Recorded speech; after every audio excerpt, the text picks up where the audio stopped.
Ned, Wolfgang, Schaut. Welcome to the Front Row Dads podcast. Good to have you, buddy. Oh, bro, it's so good to hang out with you. Thank you for having me on. Looking forward to chatting with you. You got to tell everybody where you are right now. Let's start with that.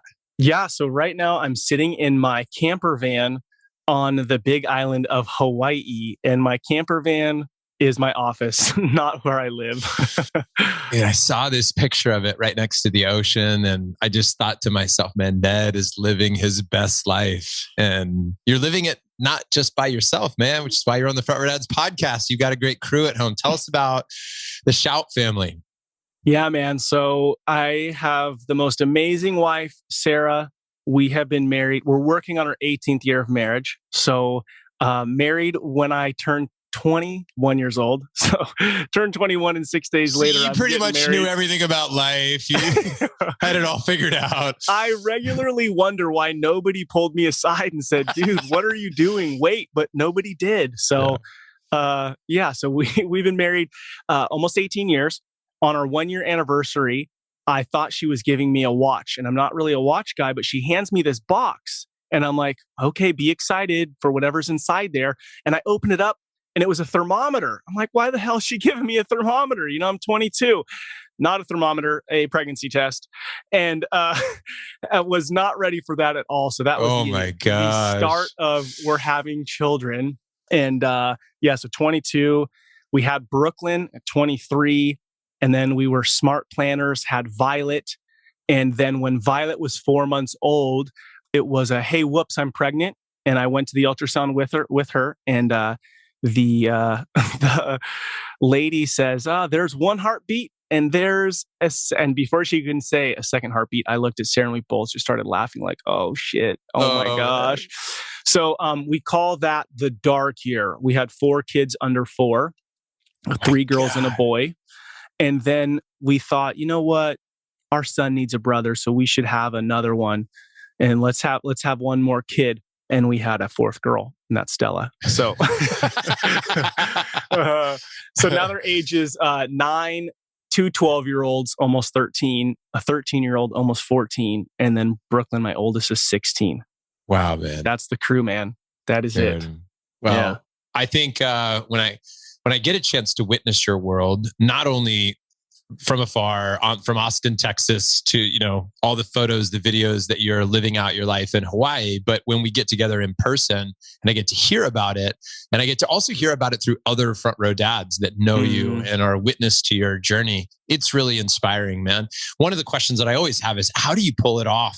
You seem to have figured out how to run a successful business, how to show up for your kids. Like I'm watching you take Jeep adventures. And yesterday I saw a picture of you breathing, right? With your son, which I think is also part of the reason why you ended up moving. Like you're taking these courageous leaps in life. You are showing up big for your family. You're finding time to do a TEDx talk on fatherhood. You've created this fatherhood legacy journal. You've got all these incredible projects. But dude, I mean, I think the question that all of us want to know is, how do you get it all done, man? How are you being present in all these areas of your life? How does it look like you're winning constantly? Yeah, man, killer question. And that's the question I'm asking everybody around me at the same time, because it's funny when you are winning in the sense of other people's perspective of you or their perception is I don't always feel like I'm winning, right? I feel like, dude, life is super messy. One day, me and my wife are just on fire for each other. The next day, I say something to piss her off. One day I feel way connected to my 16-year-old. The next day I pick her up and she's bawling her eyes out. I'm like, what the hell's going on? So I think at the end of the day, the beauty of Front Row Dads and the type of men that show up to this is every day is an opportunity. So it's like, I'm not going to let the little failures throw me off to knowing what I want. So I think at the end of the day, am I where I want to be? I'm always pursuing growth.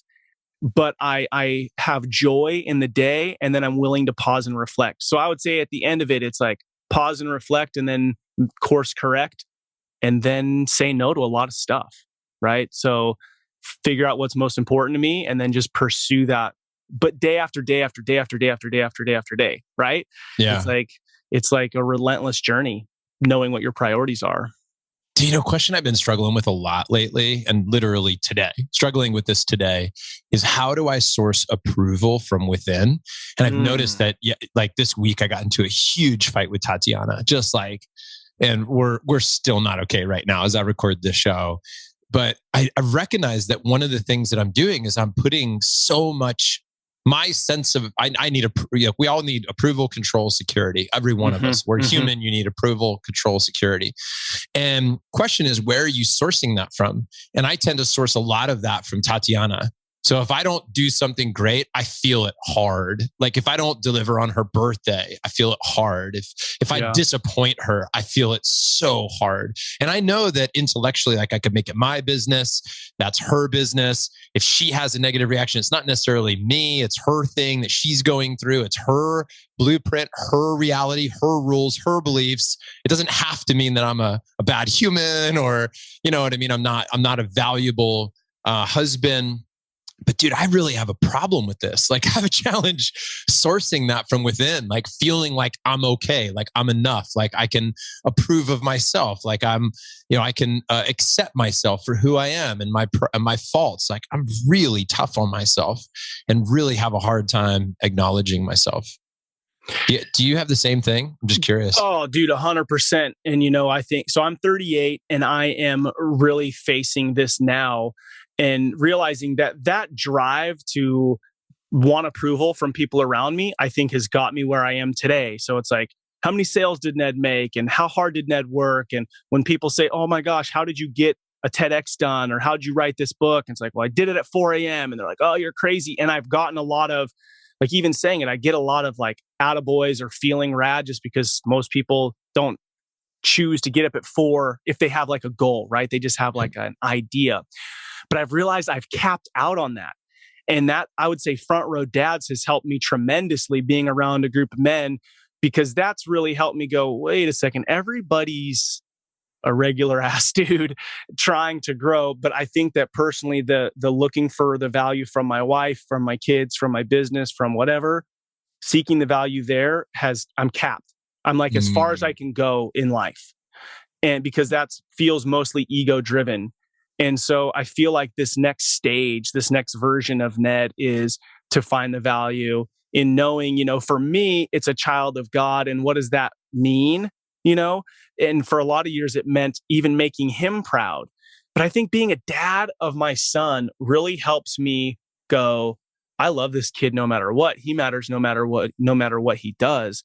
And so I'm trying to view myself in the eyes of God that same way, that he toy digs me no matter what I do. Like if my son comes in and says, because I'm constantly, what's my purpose? If I'm constantly like, should I skateboard today or scooter today?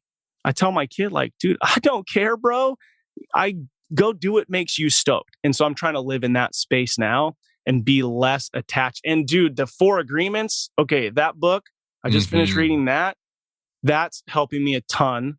I'm only good at the do your best, 4th one, which just means grind it out every single day. But I'm working on the other ones, and one of those is don't take things personally, and realizing everybody's story is messy and they're responding because something's going on inside of them. So, dude, I feel like that's all of us struggling with that for sure. Note to self, reread that book. Sometimes you get to the point where I'm like, yeah, I read that book. And then I'm like, dude, you read that book 20 years ago. Yeah. It's time to do it again, or you can't just read it one time. Because intellectually, I get some of the ideas, but I don't practice them. Like not taking things personally. I remember when I first read the book, I was really good at that for like a week because I was really conscious of it. And I felt all enlightened, like I don't take things personally, but then you just slip right back into your routines. And if you're not present with it or conscious of it, then you do take things personally. Yeah. So I'll just, and we keep rapping about this, but ultimately I've realized that I'm addicted to chaos, which is great as an entrepreneur to a certain point, but it's no longer serving me. And I'm really like, that was my ask at Front Row Dads last week, is like, how do I unattach myself to this? Because block your calendar and color code it. I'll spend all day doing that. And then next week, I'll just go back to being addicted to chaos. Right. So I'm definitely working on that. Yeah. Did you get some ideas, some feedback, some questions, or where did you land with that if you were asking that question? Yeah. So, great conversations with several great dudes. And at the end of the day, I feel kind of like it's just do it, like decide and do it. Stop being a little bitch about this. And then 2 is have an accountability partner. And then really the thing that I'm leaning into, man, which is going to be different is I'm like, okay, who's a coach I could hire to meet with for an hour to hold me accountable to this? And what I think I'm going to do for the next 90 days is set a 2-hour block on my calendar and just go meet with myself about it. Mm. And if I can't hold myself accountable to this and maybe sit with God or for a bit and go like, all right, what are we doing? Where are we going? I mean, I've got this resource right here. Why am I trying to seek it from elsewhere? So that's what I'm going to see what happens over the next 90 days with that. Dude, not that I'm trying to coach, but this is a question that was posed to me recently about what I'm challenged by. And that is, can you accept yourself fully for being somebody addicted to chaos? When you get asked that, what is it? What's your response? So my response is, I almost hear it if my son were to ask me, is like, hey, Dad, do you love me although I'm addicted to chaos? I say, I love you, but you don't have to do this anymore. Yeah. And maybe that's me talking to the younger version of Ned to go like, bro, I love you, but you don't have to do this anymore if you don't want. And I don't want to. So then why am I still doing it? I guess that's what I think about it. Yesterday, I had this feeling. I was talking to Tim, actually, and he's the one that asked me the question, like, can you accept yourself in this moment? And I said, no. And he said, great, way to be honest. And he said, and it's important to know that until you accept yourself fully, you won't be able to shift out of this. Like, until it's like, hey, this is what it was. And it's perfect because that's what happened. You lost your cool. You went into chaos again. You whatever. And anybody listening could fill in the thing that they're struggling with. But it's like, once you go, hey, that's what happened. Right? I yelled at my kids, or I ate the wrong foods again, or I stayed late at work, or da-da-da-da. Until you can fully accept your humanity in that moment, that you made a mistake or that you did the thing, and that you're like, hey, I still love myself. Like, I'm a human. Like, I made a mistake or I did the thing. Until you can fully accept it, you can't shift it. I thought that was really interesting. Yeah. Yeah. I love it. Like being okay with you and an affirmation. So I'm trying to narrow down the stuff I do with my kids because sometimes it's like overkill. So I've tried to narrow down the things we do intentional wise because they're all like over it to some extent. And so in the mornings, the thing they do in the morning is when they wake up, good morning, God, which positions you as not the king of the universe. And then the second thing is it's good to be Ned, or it's good to be Brooklyn. To start your day going, it's good to be me right here, right now. I'm on a growth journey, but it's good to be me.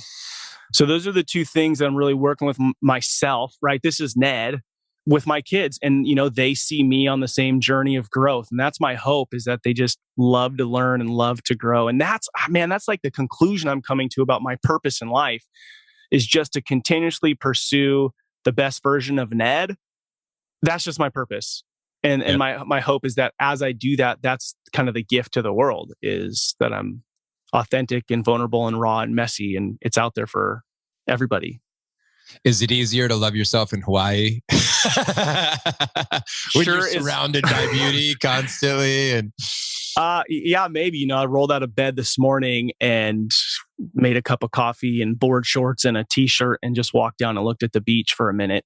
So it's sure nice not to have to be wearing like 10 layers of clothes and freezing my balls off.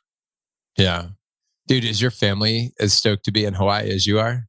They missing home? Are they Yes feeling... and no, man. It was much harder transition than I had thought it would be. So it'll be a year coming up here, June 25th. It'll be a year. So it was not as I had thought, but it was also a major change, moving from Northern California to where my kids could walk to their grandparents' house and had done life with a couple of families for like, that's all they knew. So we're working on that piece. Yeah. Yeah. Well, as a kid who grew up in a military family and I moved every 2 or 3 years, I can appreciate what it's like to be in a new spot And there's some benefits of being able to reinvent yourself and, like start fresh in a new spot. It also comes with all the challenges that you just listed. So I can appreciate where you are. You are definitely on an adventure, but that's also part of your brand. No and it's doubt. part of why I wanted to talk with you today, man. You've got a book coming out, which I'm really excited about. I've been hearing about it for a while. Let's talk about that, man. Tell us where the project is right now and a little bit about how it came to be. Yeah. So, man, I am so passionate that fatherhood has the ability to change the world. When I look at the problems in our world, whether it's poverty or human trafficking, or, just list it off, the prison, our education system, all these things that we may look at and throw money at and say it's a problem. I truly believe that a father has the potential to have such impact by focusing on their family. If, there are tens of thousands, hundreds of thousands of dads showing up for their families, engaged in their kids, our world would just look different from 100 years from now. It just would. I think what our world longs for is stability and a belief in individuals' identity. And so much of that comes from our fathers. So for the last 7 years, I've kind of been on this mission of discovering my identity, purpose as a father. And I've realized there's probably a lot of other dudes who are struggling in that area too. And so I kind of went on this path of wanting to encourage fathers. And the thing about dads is it's hard to communicate to dads, right? They're not jumping on Instagram or Facebook or YouTube to necessarily go be a better dad. They're jumping on there to kill some time and just veg out from life. So I've tried a few things. Some things have worked. Some things have totally flopped. And so I had this idea to create a children's book called The Adventure of Fatherhood. And the first one that I'm coming out with right now is a father and son. And it's really a twofold thing. Is one, it's an opportunity for a dad and a son to read this book and the kid to see, whoa, my dad's totally kick ass. And then it's really for the dad to go, whoa, I am totally kick ass. Like, I matter. And I have this opportunity to teach this boy a whole bunch of things over the next 18 plus years. And so it's like a super easy invitation for a father to know or start to pursue his role as a father. Yeah. And I can go deeper into like more, but I don't know. That's the initial piece behind it. Yeah. Well, I want to talk about it more. And I also want to make a comment about how you're helping shape what it means to be a dad. And I really appreciate that. I think people should go watch the TED talk that you put out, and we'll link to that in the show notes. I think if you're out there and you're raising kids, you should go check this out. Love it. Thank you. And what's interesting is I don't want to give it away, but sort of like how you started that talk will relate to this next point, which is like when you go to Google, which I went right now, and you type in dad, and then you see what populates. Dude, this is it, and this is what you and I are fighting against, right? Yes. Is like yes, the dad. So you probably guessed, right? Dad jokes and dad bod. Two things I knew would be there when I went to go type that in. I said, I bet you dad jokes and I bet you dad bod. And it drives me insane. And I've talked about this before about how we just put dads in this place of like, if you're a dad, you're immediately uncool. People start to make, like you're just incapable, right? That just sort of follows this stereotype, which I know that you and many of the other front row dads that I'm privileged to be in community with are not that way. These are powerful men that are showing up big, not without making mistakes, not perfect men, but powerful men because they are stepping into their growth and their vulnerability. And these are guys that are, somebody said at the event, I don't know if you heard this, they were like, this is the litmus test event for what it means to be a dad that shows up. Right. Totally. And I love that idea of like looking around and going, man, look at what you're doing. Look at what you're doing. This is great to help me to raise the bar a little bit.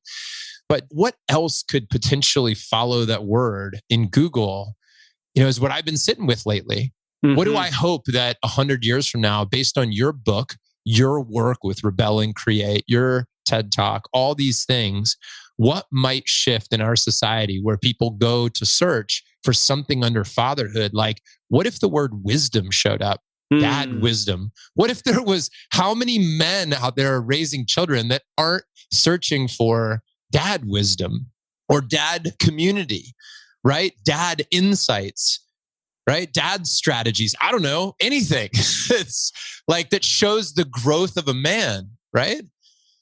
Dude, that's what we're here for. That's what we're talking about, because you and I both know that this matters significantly. And this is what's funny to me.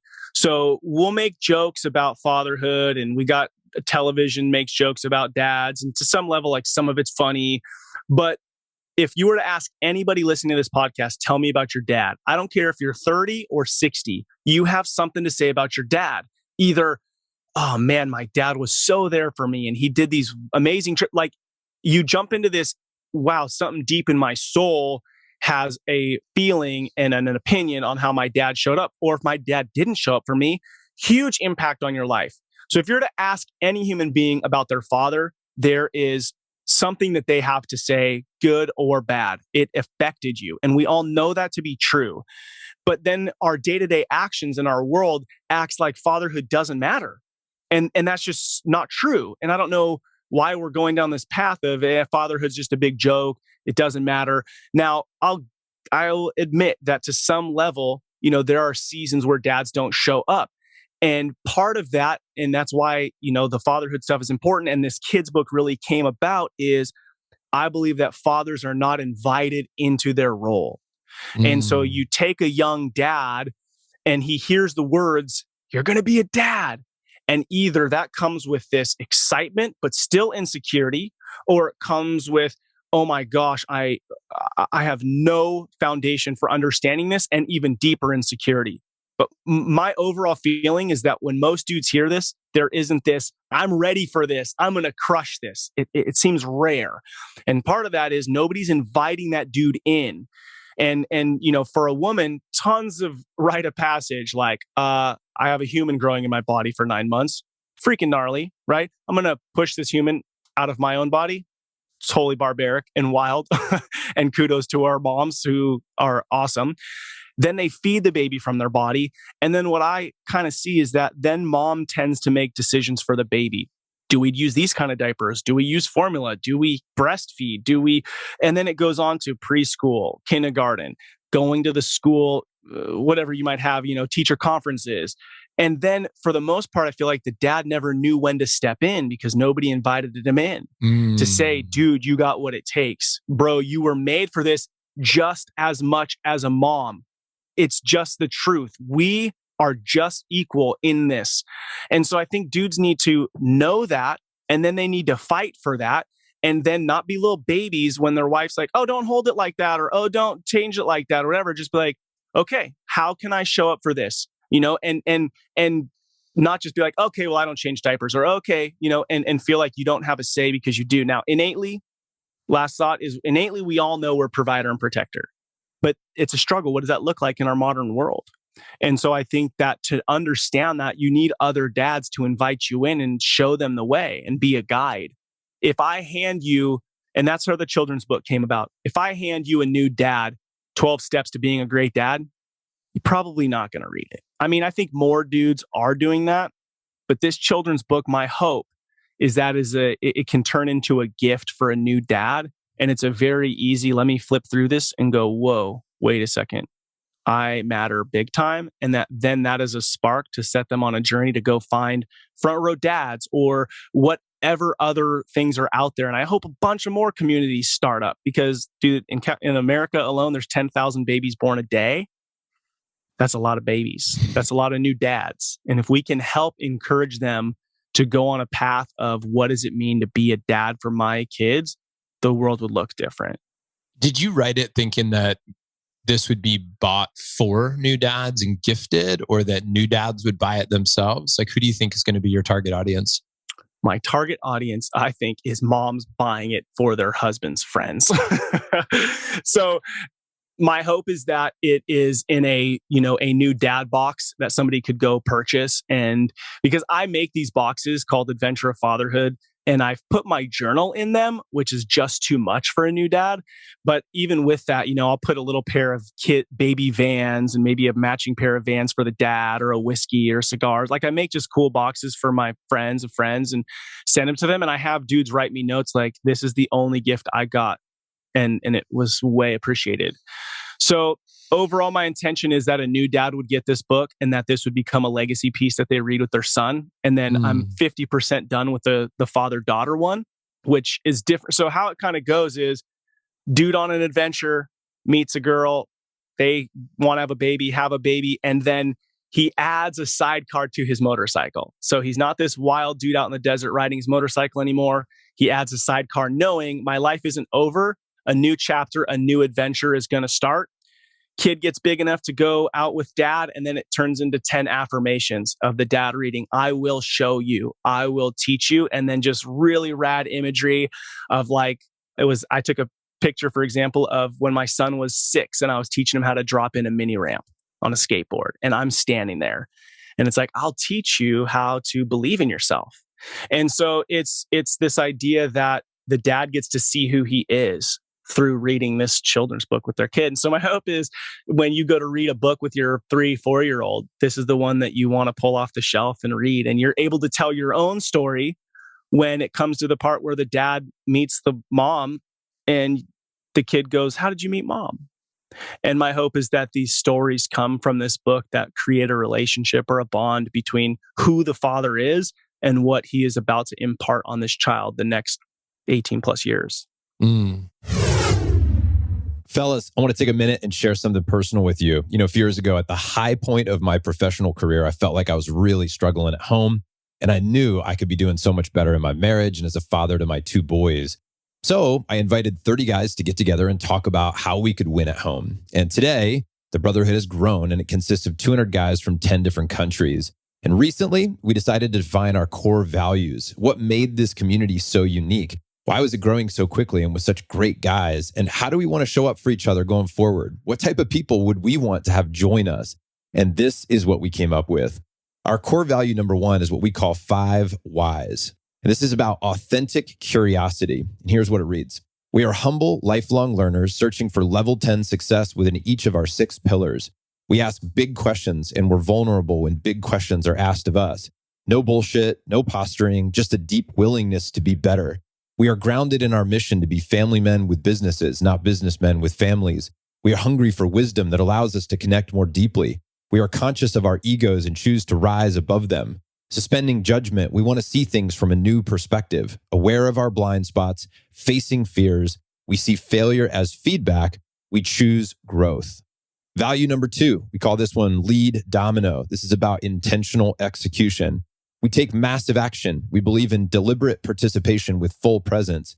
We show up, step up, and speak up. Our calendars reflect our priorities, making time for what matters most. Decisive, focused. We are conscious and calculated. We make moves that are efficient and effective, creating with confidence, intentional routines and rhythms. We believe in building momentum through healthy habits. Aware of our core values, we apply our true strengths and stay in our zone of genius. We are men of our word. We honor our commitments, no excuses, no time to waste, all in engagement now. And finally, number 3, we call this one rising tide. This is about communal drive. We believe in the power of unified and aligned strengths, creative cooperation and collaboration, team effort. We honor our ethos of engagement to build true connections, respect, trust. We believe in diverse opinions and inclusive conversations, freely sharing our best resources, helping each other win. We are the source. We believe in community challenges that drive healthy competition, legacy and 7G impact, band of brothers. Everyone gives more than they take. We prop each other up through unconditional generosity. Together, we go further, faster. Now listen, guys, if those values resonate with you and you're considering joining the Brotherhood, here's what one of our members has to say about their experience. I just wanted to say that one of the reasons that I'm part of Front Row Dads is that just knowing that I'm part of this group helps me holding myself to a higher standard. I started out today saying that I wanted to get involved and outside my comfort zone, even though the language barrier. And I wanted to just thank all of you for being a safe place to be outside the comfort zone. And also, especially to Josh for holding me accountable when we were on the team now. And one from the team was supposed to share what we've been talking about. He just pointed at me and said, you asked for it. So this one's on you. And I like the fact that I'm being held accountable and being held to a higher standard. That's why I'm here.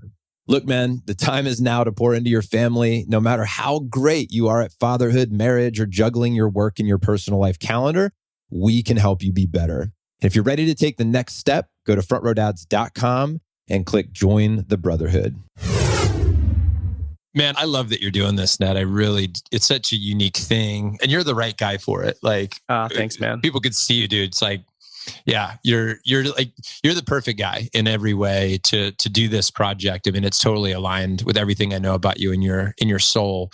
All right, first of all, let me make a personal commitment. I want to buy 50 copies of the book. I want to keep them here. I want to make this part of our, hey, when we welcome somebody into fatherhood from Front Row Dads, I want to send out a book. So I'll buy 50 copies to start. Love it. The second thing is you're not doing this in a traditional way, right? You doing a Kickstarter, or how are you getting this going? Yeah, man. So I did a Kickstarter for my journal and it was successful. And what I like about it is it makes people feel a part of something. And to me, dude, this is way bigger than myself. Like, my kids may one day marry your kids. So the way that I'm showing up as a dad, the way that you're showing up as a dad matters tremendously for the legacy I want to live. Like, yeah. I can't just live in my home and be a great dad. I'm not going to set my kids up for success. I have to be out there with other dads, connecting and encouraging each other and being vulnerable and honest. So I'm going to do a Kickstarter for this book leading up to Father's Day. So right now, up to this Father's Day 2022, we are going to do a Kickstarter so that other dudes can be a part of it. They can help fund it, help make it happen, help share it, because if they believe in the mission, then I'd love for them to share it. And then the book will be released at the end of the year. So it's with the publisher now, and we're just, going back and forth because it has to be perfect. And that comes back to when you Google dad and all these terrible, stupid websites show up. It can't look like the, father-son church camp weekend. It has to be the best. It has to be. Like, to me, this matters more than anything. And when a dad holds it, I want him to go, whoa, this was made for me with a ton of freaking intentionality. Yeah. This isn't just like a fun ask. This matters, and I want this to matter for the next 100 years.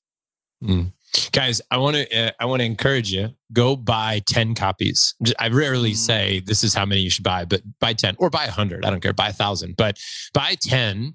And here's why I say 10.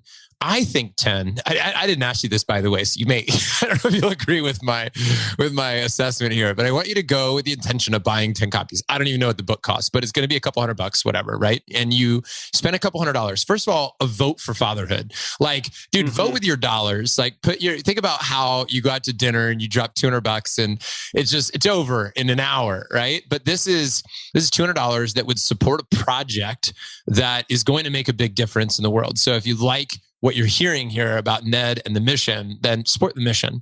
Then what you're going to get for supporting the mission is 10 of these books. They're going to be at your house. You're going to stack them somewhere where you're going to see them. And you're going to know that every time somebody in your world over the next 5 years has a baby, all you're going to do is grab one of those books, write a note, pop it in the mail, or hand it to them and say, welcome, Dude, that's it. Dude, you're in, and here you go, man. There's a guy that I connected with, Ned, and he spoke about the power of fatherhood, and I thought about wanting to participate in that. And not only do I want to do a great job, but I want to invite all my friends to come in to this, this journey, this adventure of fatherhood. And I think that we had to just hand these out. That's what I think. Thank you. And I want to paint this little picture, and for each of us listening right now, imagine 3 different scenarios. Either A, at a baby shower that you felt totally awkward at, some co-ed baby shower that you're at. You're like, what the hell am I doing here? B, at the hospital, you have your first kid and you are blown away at how amazing your partner, spouse was in this whole process. But in the back of your head, you're like, whoa, I cut the umbilical cord. That's cool. Or 3, you're at your kid's first birthday And imagine a dude walks up to you, puts his hand on your shoulder, and says, bro, welcome to fatherhood. You have what it takes. I see you in this book. And they hand this to you. And later you're like, cool, rad. And you open this up and you start to feel this, whoa, like this is who I am. I mean, that one simple act could totally change the way that dude pursues his children for the rest of his life. Yeah. To have somebody affirm an identity that he may not have anyone else doing. Yeah. Because most of the times we show up and we're like, oh, dude, you can't have sex for 6 weeks, or oh, your life's over. Or like, we just say the stupidest things because we don't know what to say. Yeah. And this is such a simple, it's not a 12 steps to being a great dad with my mug on the cover like a total idiot. It's a simple tool for you and I to welcome dudes into a role that nobody else is probably inviting them into. So now's not a good time to tell you about my new book coming out, The 12 Steps. Releasing just after Father's Day. Oh, as a bonus for buying Ned's book. No, I'm just kidding. No, I'm teasing, that could man. still be good. But I think on a massive I get scale, your point. I get your point. I mean, here's what's interesting, man. Here's what's fascinating, I think, is that, so prior to Front Row Dads, I was a speaker. I was on the speaker circuit, right? Out giving speeches for a living. That was my full-time gig. And I spent a lot of time with a lot of other speakers. And I can't tell you how many times a speaker would quote like a Dr. Seuss. Now, the reason they were quoting a Dr. Seuss is because these are books they're reading to their kids. And then they are getting the message. And then they are delivering that message to an audience. I mean, when you read, I can't tell you how many hours I've spent reading books to my children. Yep. It's an affirmation. It should absolutely be an affirmation for your kids and for you when you sit down to read. It should be a shared story. Those are the best. Those are the best kids movies, aren't they? When it's like you're watching a movie with your kids and you're like, they slipped, there's something in there for me too, right? That was like a big kid reference, but it gave me something. I walked away with something, and you both do. So you're not just giving it to your child, you're reminding yourself of the adventure. Those are important things to do when you're in the thick of it, especially when you have new kids and you're not sleeping and people are crying and you might have 4 kids under 4 and you call those the dark years. Like, dude, that's when you need a kid's book. You won't even have time for 12 steps to being a great dad. You know what I mean? Like, really, like that's where you're going to get your hit. Reading a short kids book to your kids at night that both of you will grow from. Yeah. And you know what, man, at the end of the day, my hope is that this is just a spark. So that when they lean into this, then all of a sudden the 12 steps to being a great dad, or, all these other books or podcasts or communities that are out there, they go, I belong there. I should read this book.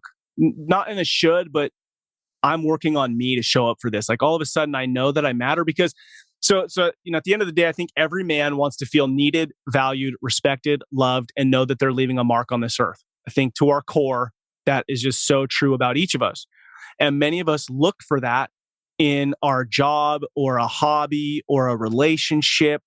And all 4 of those things can be deeply fulfilled as you serve your family. Yeah. And my hope is that dudes go, that's true. And I'm the one who needs to show up for that. And then they pursue it. They pursue that with their entire being. It's way more fulfilling than anything else that you will do. And dude, that's really the whole motto behind Front Row Dads to me, is like being around a room of dudes who are highly successful, but their families are most important. The way they show up for their kids is most important. I mean, you see dudes setting aside a few days or a whole day to go to a summit and just improve on their marriage or the way they show up for their kids. Dude, that's some next level. I want to be that dude. I want to be with that group of dudes. Hey, on that note, that's a perfect transition. I literally couldn't have asked for a better transition from you to talk about, because I wanted to ask you about the retreat. And knowing when this is out, we would have just had our marriage summit. So the next one will probably be in July, but July 21st, we'll have our next summit. That's an online event that anybody can participate in. You and I just spent 3 days hanging out with about 50 guys talking about being better dads, better husbands, really focused on any one of the 6 pillars that we tend to loop into the conversation in Front Row Dads. And then also, while we're talking events, I should mention, so I don't forget, that December 2nd through the 4th, we have our first, I'm calling it the Big Bad Dad Con right now, because I don't have a better name. I kind of like that one. I was talking to Levesque and we said that, and he goes, "That's amazing." He goes, "Hold on, like for real, that's actually really cool." I dig it. The Big Bad Dad Con. So that's December 2nd through the 4th. And we expect, there could be 100, 200 people there. Who knows? But it's going to be amazing here in Austin, Texas. Ned, what was your experience like hanging out with these guys in Nashville? I want to know, and I want other guys to know, because I want men to have what we created there. Okay, man. It's next level, bro. And I mean, we didn't chat about this before, but this is my 4th event in a row. And my life has, there's other things that I have, but my life has drastically changed in the last 2 years. Drastically, bro. And I think of the first time I showed up to a Front Row Dads event with a little trophy on my shoulder that said, "I have 5 kids," and another trophy on this shoulder that said, "I wrote a book on fatherhood," and showing up and very quickly having those flicked off and go, "Bro, you're a baby goldfish here." And it was what I needed. So, for me, what I find in Front Row Dads is that when you show up, what you need happens to show up too if you show up ready. And this last event was, so my 4th one, man, was so powerful. It's funny because I was telling myself, all right, it's time I just start going to one of these a year, right? Like, life is busy, time to go to one of these a year. And I came home and I was like, I can't, I got to go to both if at all possible. So I'm quitting this other group I'm in because I'm like, I don't need to be that. I need to just focus on this more. So last week, dude, it's just, you show up going, how could it be as good as last time? And every time it just is. And I think the reason why is most dudes are showing up ready to give and vulnerably with a need. And so when you show up authentically like that and without an ego, even as I battle my ego a lot of the times, you get what you need and you give something somebody else needs. I could think of multiple conversations where somebody comes up and asks me, and it feels so good to be able to talk to another dad who I look up to, who I'm like, damn, this guy's crushing it, but he wants to know how to play better games with his kids. Wow. And I could be there for him. And then to be able to talk to somebody that I look up to and have an ask, and him just go, "Oh, dude, here you go. This, and this." So, dude, words can't express how grateful I am for a group of dudes who are willing to do that. Yeah. It was Rachel and I were talking today, and for those listening in, Rachel's our community manager, for lack of a better title, but she's probably got 10 titles. She's very powerful lady who does a lot for Front Row Dads. But shout out to Rachel. She's incredible. Shout out to Rachel, man. She asked, "How was the event?" Because she wasn't there in person, but she said, "How was the event?" I said, "Okay, what kind of answer do you want? Like, do you want 1 minute, 3 minute, or 3 hour?" She goes, "I've heard amazing things." She goes, "Something happened there." And I go, "All right, here's my best attempt at sort of giving you a peek into what occurred." But part of it just felt like pure magic. Here's my answer. I said this. First of all, I said it was the group. I know that's easy to say, but it was who was there. Now, there were some things structurally that I think worked, that from a design perspective, you could say, if you did this here and you set it up this way, and those are all great things. But dude, the people that were there made this event extraordinary. I think we had a good structure, and within that structure, these men could be at their best, and they were, and it just worked. And I of course shared with her some of the things that we changed, how our social time and our structured time. And then what happened during the breath work, which was kind of a rolling of the dice. Like, I knew that was going to that impacted me. I didn't know how it would impact everybody, but I think it was profound. And I think that what I love about our group is we try to bring in some tradition, but we also try to experiment with some new things every time. And I feel like that's how I want to do fatherhood at home, is I want some tradition, and I want some new stuff, novelty and growth, and trying and experimenting. Yes, I love that. And from just an attendee's perspective on this, which I would like to do better, is first I'll say the breathwork experience we had was transformative for my life. Like, I have chills thinking about it. It's wild, bro. Wild. I've never had an experience like that in my entire life. And it was the most surrendered and most Ned ever felt. 100% Ned. Just 100% Ned. It was spectacular, bro. There's not even words to express that. But I know you give a lot of credit to the people. But here's what I'd say about you in leading this and what I take away, like what you just said, tradition plus new. The other thing I take away from it is your 100% devotion to calculation, right? Like, I'm going to do everything in my power to prepare a moment, but then in the moment have 100% unattachment from the outcome. Mm.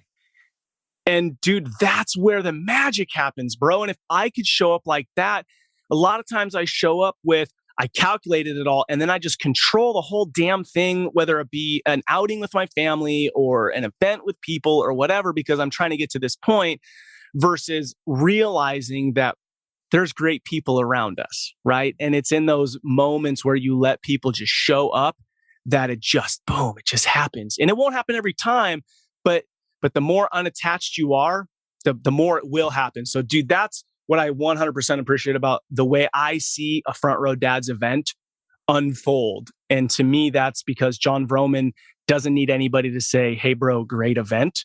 So I want to show up like that in my days. Dude, are you referring to how I set up instructions? I'm like, here are the clear instructions. You're going to do this, you're going to do that. And let me repeat myself. These are the instructions again. And guys, whatever, but here's the rule. You're a grown man. You're going to do whatever the fuck you want anyway. So it became like the rally cry of the event. Here's exactly what I want you to do. And honestly, you guys are entrepreneurs and business owners. You're probably going to do whatever you want. There's freedom in that though, because you're trusting people. Yeah. And, coming from a very faith-based background, which I still would find myself in those type of leadership environments or a worship environment or a community environment, there isn't that freedom to just be where you are openly and vulnerably. And so when you do that, it doesn't create the space for people to actually inwardly grow as a person. I can follow your rules. I can look like what you want me to look like. But is there true transformation happening in my heart? No, there isn't in a lot of instances, in my opinion. Yeah. Ned, I'm grateful that you're part of this crew, man. Thanks for the time today. So grateful that you wrote this book. I can't wait to get it. Tell me and tell everybody, where do we go support the project? And so I want to go buy my 50 copies. I want to invite guys to go buy their 10. Where do we go? Love it. Thank you. Yep. So we got a Kickstarter running right now. The link will be in the show notes, and you could just go to Kickstarter and look up The Adventure of Fatherhood. And then depending on how you want to roll with Kickstarter, there's different levels of giving to the cause and then a reward for doing so. And my hope is, yes, grab a book, grab one for a friend, and then share this so that we can spread the word that fatherhood matters. And, 100 years from now, hopefully 500 years from now, when nobody knows our names anymore, the little actions we took to be present for other dads is making the world look different 500 years from now. I'm going to make this also easy for people to get right to where they need to be. So if you just want to if you're sitting in a parking lot, you can just on your phone right now, go to frontrowdads.com/AOF for Adventure of Fatherhood, frontrowdads.com/AOF, Adventure of Fatherhood.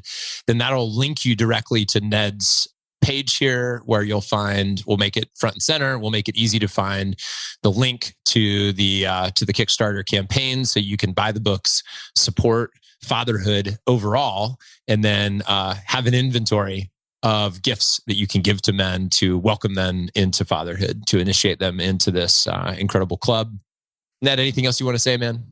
No, man, just grateful for you, grateful for the community, for a group of dudes who are willing to live a messy, vulnerable, open life and pursue what matters most: family, fatherhood, all the things. Yeah. Well, hey, man, I told Tatiana we're going to probably come to Hawaii at some point. Yeah, bro. Yes. Dude, that'll be a great time. Can't wait to put that picture in the show notes also. Looking forward to that for sure. All right, man. And we'll see you in October. Hopefully, my best to you, brother. And to everybody out there listening, depending on when this drops, you'll be coming up on Father's Day. So happy Father's Day to all you guys. And yes, happy Father's Day. Keep leading. Gentlemen, thanks for listening to the show today. 2 actions to take from here. First, implement one thing that you learned from the interview. And number 2, share this episode with somebody who values being a family man with a business. If you're enjoying the Front Row Dad podcast, the biggest thanks we ever get are honest reviews. So thank you for your feedback in advance. We read all of them. And if you want to learn more about the Brotherhood, which is our private community of 200 men from 6 different countries, visit frontrowdads.com for more info. If you're wondering what the hell the Brotherhood is all about, I'll leave you with some real feedback from guys who are active members and why they are part of our crew. Thanks again for listening to the show, and I'll catch you on the next episode. You had this passion for wanting to find a way to make you a better parent and a better husband, just better in general. And so you developed this community of like-minded men that aspire to be better and aspire to put family first and business second. And so to me, there's no greater place I'd rather be. You know, people ask me all the time, like, if I could only pick one group, mastermind, organization, whatever to be part of besides my own, it's always yours. And that's it. And by the way, part of that has to do with you and the leader you are and the way that you treat people and how you show up and the level of preparation that you have and the quality and amount of value that you offer. And then part of it's in the community that's been assembled and these unbelievable like-minded men that show up willing and ready to serve and to give and to share. And so to me, there's no better place that I can be spending my time. I look at 2 different things that we can be doing with our time. One of them is growing relationships and starting first with the most important relationships. And the other one is growing our financial acumen and our wealth to be able to do the things that we want to do and have impact and be able to spend time with the people that we value most by buying that time back. So to me, what you do and what I do is a great marriage of what I think is most important. And I would also throw in there that health is, you know, the other component of that. And I feel like the community that you've built, that each of us have built, is also centered around that. Because you talk about being a great husband, parent, that's going to come from taking care of yourself and making sure that you have the energy to be able to serve. And I do the same thing on a wealth standpoint, because wealth to me is not just about money. It's actually about having the time and the space to have your personal health. I would take having great health over no money any day of the week, rather than the inverse of that, having a lot of money but no health. So to me, those are like the 3 most important components. And to me, we're always merging those 3 in the things that we each do. And so I think that's why there's a lot of crossover of, you know, members. That's why what you do resonates so much with me. What I do resonates so much with you. I joined as a lifetime member for that small little window where you offered it. I'm like, I'm in, because I know if I'm going to commit my time anywhere, this is it, because it makes me a better man, makes me a better husband, makes me a better father. It encourages me to really step up my peer group with other like-minded men so that I can be on mission, on point with other people that will hold me accountable at the highest level. Jon and I met a year and a half ago with the launch of my first book. And as we were going through the interview, I began to ask him questions about the Brotherhood, and it resonated within me that a community of like-minded, like-hearted men that wanted to win, as he was just saying, at business and in life. And I'd reverse that. I wanted to win as a dad, and then I'd also love to be successful in business, because I feel like if I don't get the dad right, who cares what I did in business? That's my legacy. That's what lives beyond me. So to tribe up with a bunch of dudes going in the same direction with the pillars that are in place and the way that not only are you encouraged, compelled, you're chided, you're laughed with, but you get to pace yourself, but you can get around a band of dudes that you can trust, you can share with, you can grow with. And just recently completed a time with these guys. We did a fast at the start of the new year. Every day I would tune in to the little app where we were sharing comments, and I was so impressed how you could see guys that were further down the road and things like this, guys that were just starting, and the camaraderie, the encouragement. So for myself, this was a total fit, and I would encourage any dude that's looking for a place where you can feel connected with a band of guys wanting to go in the same direction. Front Row Dad's for you.